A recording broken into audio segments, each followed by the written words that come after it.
Hi guys, once again, advice for today's gawin natin priority ang ating Diyos, amang buhay na nasa langit. Bakit po? Kasi po, pag po siyang pinapriority natin sa lahat ng bagay, sa lahat natin ginagawa dito sa ibabaw ng mundo, ay magiging blessed ka para sa Kanya. Bakit po? Di ba masaya pag wala tayong Diyos Ama sa buhay natin? Ano mangyayari sa buhay natin pag wala tayong Diyos Ama sa buhay natin? Naliligaw tayong ng landas.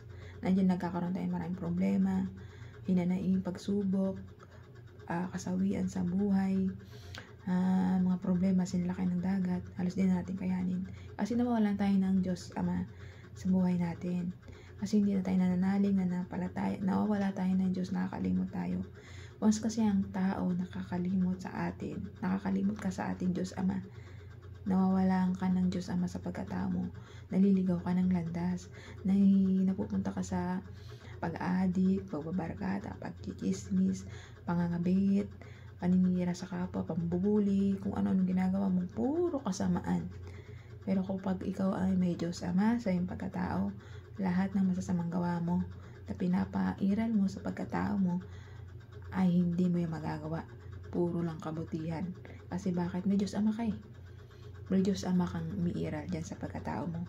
Naiiwasan mo lahat ng mga masasamang gawa.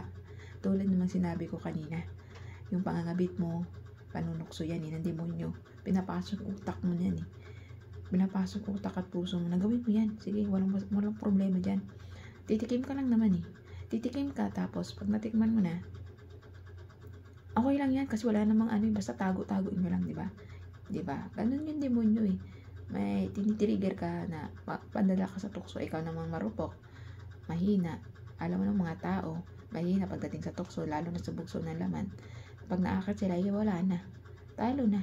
Diba? Pero kapag ikaw ay may pananalig sa Diyos Ama, may Diyos Ama ka sa iyong pagkatao, lahat ng mga trial o temptation na yan sa buhay mo, malalagpasan mo yan kasi may pananalig at Diyos ka sa pagkatao mo. Maiiwasan mo lahat yan, mga pagsubok na dumarating sa'yo, mga tao na alam sisira sa'yo, mawawasak sa'yo at pananakit sa'yo, at maiwasan natin mga maling gawa at makasalanang mundo dito sa ibabaw ng mundo, makasalanang tao dito sa ibabaw ng mundo. Kasi yung mga tao kasi, mahina kasi sila pag wala silang Diyos Ama sa pagkatao nila, nadadaig sila ng mga demonyo, ng tukso. Diba, konting lang, bola lang, akala nila mahal sila, hindi naman pala nila alam, binobola lang pala sila, pinapasakay lang pala sila. Ito namang tanga, sakay din, diba? And the end is nothing, iwan sasaktan, diba? Mahal ngayon, in love now, tulala later, diba? Nanakit ka na ng jowa mo kasi nangabit ka, diba? At ikaw may asawa ka na, dapat na priority mo yung asawa mo, hindi ibang babae. Magtino po tayo kapag meron na tayong mga asawa at jowa. Mag-focus lang po tayo sa kanila. Kaya ka binibigyan ng Diyos ng kapartner para alagaan mo at mahalin to, hindi pagdadalawa, pagtatatlo, pagsasampu pang jowa o asawa dyan. Diyos ko po, Maria Jose, maawa naman po sa sarili niyo.